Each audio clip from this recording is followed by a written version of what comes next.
Hello, I'm Mario Toneguzzi with Catholic Spotlight. Joining me today is Father Edmund Vargas of St. Michael Catholic Community in Calgary. Thanks, Father Edmund, for joining us. Yes, thank you. Okay, let's talk about the new Pope. Now, it's about a week since the announcement was made. Uh, where were you and what were you doing when you heard the news? We were actually in Caroline having a retreat, and so it was a good thing. And I mean, how did you find out? all the of course feeds on social media.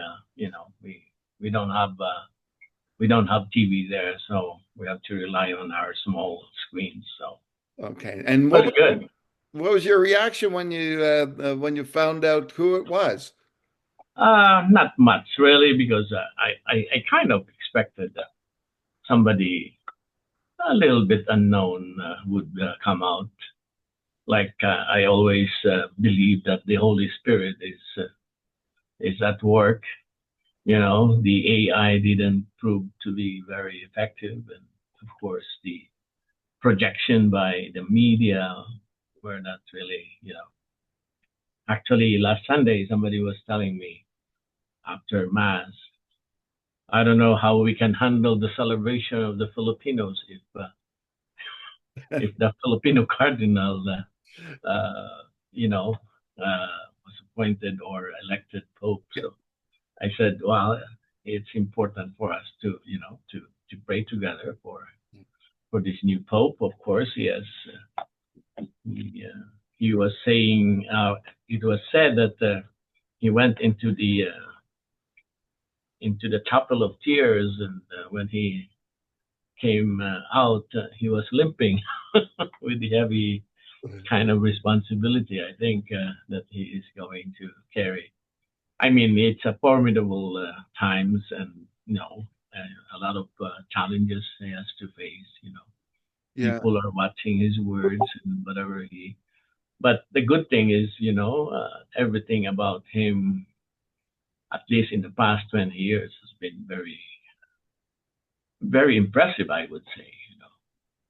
He was priest 10 years ago, and he became a pope in 10 years, or I mean, in a decade. He was appointed as bishop, and then as cardinal, and eventually elected as the cardinal. Uh, Hmm. I think by Pope Francis then. Yeah. Yeah, one of the images I was kind of lingering in my mind is when Cardinal Tagle was doing the oath of secrecy. I think it was a screenshot on EWTN, and right behind him in the shadows was the future Pope. He was just behind the most kind of papabile or whatever we call it. But the Yeah. thing is, at the end, I said somebody was asking me. I said when somebody goes into the conclave, I think I said that in our interview. As a pope, he will come out as a cardinal. Yeah. So, but I Yeah. think it has beaten expectations, and Hmm. we, of course, surprised that somebody from Peru, from the U.S., the first American pope, born American pope, but he's still American by blood. But the thing is, his education and ministry and formation is more in the Peruvian, shall we say, Yeah. background, with all the suffering and Yeah. challenges of poverty and everything else that goes with third world country life. Yeah. What Hmm. what do you what can you say that what does this mean for the church in North America, particularly the U.S. and Canada, to have a pope from North America? It's a good thing, I think. I think historically, it's the first. He's the first American pope, and I think at least he understands what is American and what is North American, and of course what is South American. And in a way, he has been traveling around the world as part of his being a superior of the Augustinian order. The Yeah. Augustinian order are cousins of the Dominicans, I suppose. I got my education from the Dominicans, and we have classmates from the Augustinian order because Okay. they study St. Thomas Aquinas. So those are like more into the tradition of Augustine and St. Thomas Aquinas, which, of course, is the theology of the church right now. Okay. And how do you describe that for those of us who aren't really aware, like when if you're an Augustinian priest like Pope Leo the 14th is and his background, what does that mean? Like what It means how basically does it define them? Yeah. because the Dominicans and the Augustinians are more into the center of orthodoxy, shall we say? They Okay. are like if this is a center, if this is an area, a circular area, they are right in the center. They are not in the fringes of doctrine of orthodoxy. I mean, of course, the Jesuits are a different, kind of perspective on how they do theology. So, I mean, it's an important, I think, development that the cardinals went for somebody who is solid in his theology and, of course, hopefully clearer in doctrine formulation, so that there will be no kind of confusion. Mm. Not that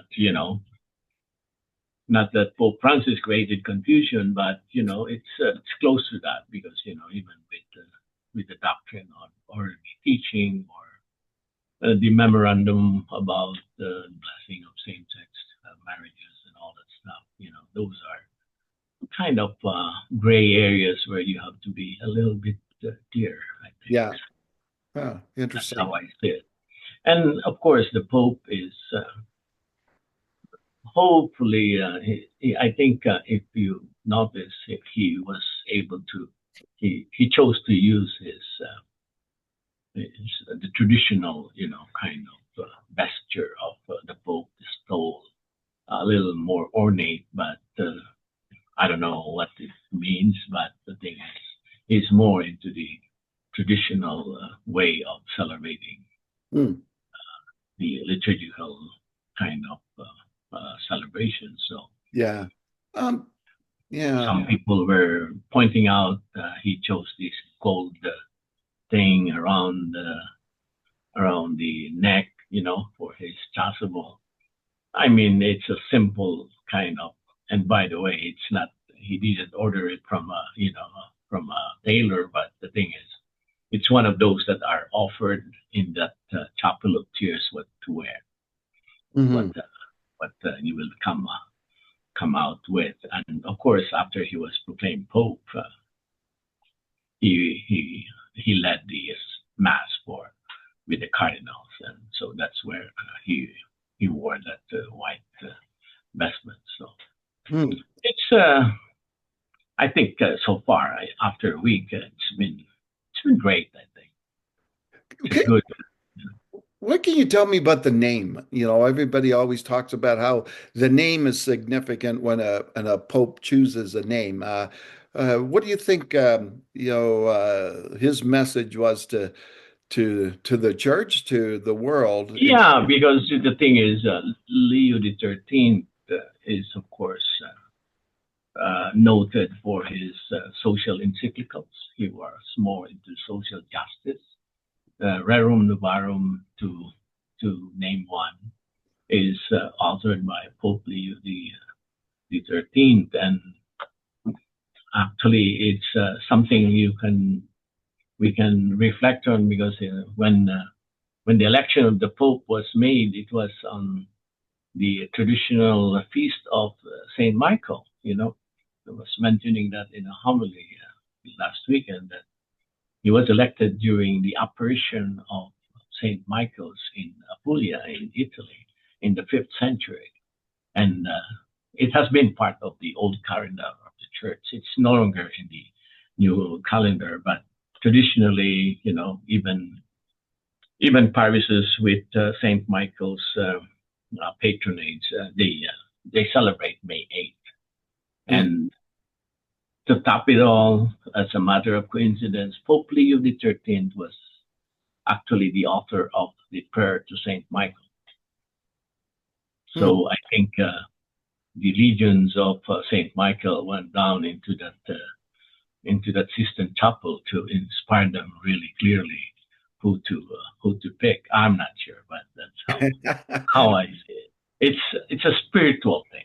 The good thing about this is it's purely spiritual, and I think it is for us to look at the realm of spiritual, well, of the spiritual, and to of course, we always think in terms of what is material, what is visible, but the thing is, there are forces.